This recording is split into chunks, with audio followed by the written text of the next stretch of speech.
Welcome, everybody, to another edition of Geek Dad Reviews. I'm Ryan West. And I'm Ryan Thomason. And tonight we are going to be reviewing one of the latest DC Lego animated movies, Aquaman, Rage of Atlantis. Available now, I think. Sorry. I just want to say thank you, Warner Brothers, for sending us this box. And they also sent us The Death of Superman. And they did. We had reviewed a lot last of fun. week. Spoiler alert, it was cool. It was cool. But we're not here to talk about Death of Superman. No, we're not. So, yes, thank you, Warner Brothers, very much. We appreciate you guys hooking us up. And we got a lot of things to talk about this movie. Yeah, so it just came out this week, I believe. Yes. Yes. And if you get these ones, this is a limited edition exclusive. Ooh.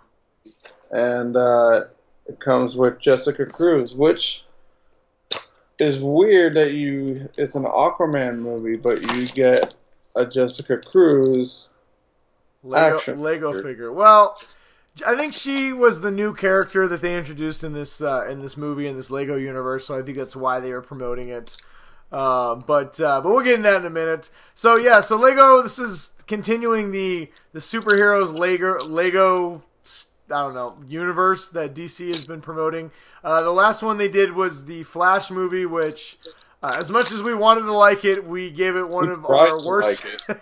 We pretty much spent 10 minutes just trashing it because it was terrible. We're happy to say that Aquaman Rage of Atlantis is much, much better than the last one. But yeah, basically this follows Aquaman, who has to fight off Atrocitus, one of the Red Lanterns, and Lobo. And the movie doesn't really, I mean, it makes sense, but there's a lot of weird stuff that goes on. It's not your typical Aquaman story. Basically, his half-brother and one of the Red Lanterns decide to overthrow Aquaman in Atlantis. And him and the Justice League have to try and save the world and get back his throne is basically the premise of this movie. You know, Jessica Cruz looks really weird when she doesn't have hair. Oh my god, She does. Put her hair on her. And why are her legs on backwards? Oh, I put her legs on backwards. Yeah, I know. I see that. Apparently, I'm going to talk about the movie, and Ryan's going to play with a Lego action figure.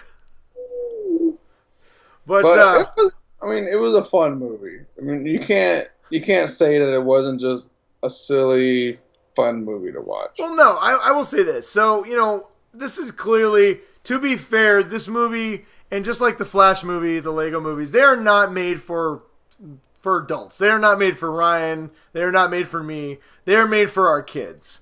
And that being said, we're not kids, so we have to review this from an adult perspective. One of our biggest criticisms of the last Lego Flash movie was it just wasn't fun. It wasn't funny. The story really dragged, and it just was boring. This one improved upon that a lot. There was a lot of really good jokes in this that I enjoyed a lot. It still hasn't reached the level of, say, the Lego movies that we've gotten in the theaters. But this one, they played it safe on this one, and they said, you know what? Batman is one of our best Lego characters. Let's really kind of dive into Batman. And some of the best gags in this involve Batman, and his character is one of the better ones in this movie. And Lego Batman is just a great character all the way around. I don't know any other to say it. There's no other character that can make a better use of a utility belt than Lego Batman. Yeah, there's a utility belt gag that runs through this entire movie that really makes the movie worth watching. I was kind of looking forward to what was the next thing that they were going to talk about with the utility belt. But this movie's technically about Aquaman, which is kind of strange because they spend almost the entire movie making fun of Aquaman and kind of making him a jackass for the most part. Well, he's not like more that he's a jackass, more he's just very naive. Yeah, that's true. I don't know. Lobo throws him into a cannon and makes him look like a jackass. Yeah, that's true. This movie also does have Lobo in it, which is great. This movie I thought did a really good job of expanding the DC universe and using a lot of different characters in this. I mean, it's fun when you have a character that has a dolphin for a buddy. Dolphin for a best friend. Yes. But that, and then on top of that, there's a lot of Green Lantern stuff in this. To your point, Jessica Cruz, a new addition to the DC Lego universe. In fact, I think this may be her first time being in a DC movie at all. That's what I was trying to remember. I don't think I've seen her in any other. Yeah, she's one of the new. So in the comic books, they introduced 2 Lanterns, Jessica Cruz. I don't remember who the other one is, but Jessica Cruz is one of them. So we got to see a new character in this, which I enjoyed very much. I kind of liked her story arc. She got her own little. A lot of characters got story arcs. Aquaman was the title character, but Jessica got her own story development. We also got some more Batman stuff. We got a little bit of Batwoman and Robin. Well, Batgirl, and we got who's the new Robin? Batman's son. I can't remember his name. Damian. Thank you. So we got some Damian in this. Like I said, this did a really good job of expanding the DC universe. They just didn't focus on a couple core characters. We got everybody. This might as well have been called Justice League: Rage of Atlantis because it's more of a Justice League movie than, in my opinion, an Aquaman movie. But you know what? For the most part, I enjoyed it. These movies still suffer from what I call the TV syndrome, where it feels like a 20-minute, 30-minute episode that they stretch into an hour and 20 minutes. Yeah. So it lags a little bit. Annihilus was all right as like a bad guy. What was the cat again? I can't remember the cat. I don't remember the cat's name, but the cat was pretty funny. I do like the cat and Wonder Woman kept fighting. And I like how Batman lured him away by pulling out a wind-up rat out of his utility belt. That was pretty good. I forgot about that. So like I said, this one was much improved Lego movie, at least like I said, from Flash, which we found to be not very good. This one had some really good jokes, and for the most part, it kept our attention and entertained us. Honestly, and animation wise, I mean, it looks like all the other Lego movies. You know what you're gonna get if you've seen one of them. It's gonna be exactly like that. Yeah. So, but like we said, this is definitely made for kids. As an adult, if you don't have kids and you want to know whether you should buy this and add it to your animation collection, I'd probably say pass. It's like a long episode of a TV show that you may or may not even want to watch.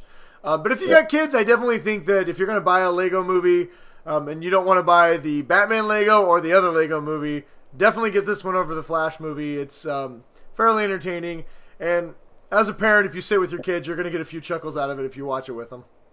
Well, and this one they'll introduce you to a lot more characters that you probably wouldn't have introduced your kids to on your own. Yeah, very true. Yeah, then they can ask you, who's Lobo? And then you can kind of go into that. And, Annihilus and the Red Lanterns, because you don't really see the Red Lanterns. No, it's Atrocitus and the Red Lanterns. Oh, yeah, sorry. That's okay.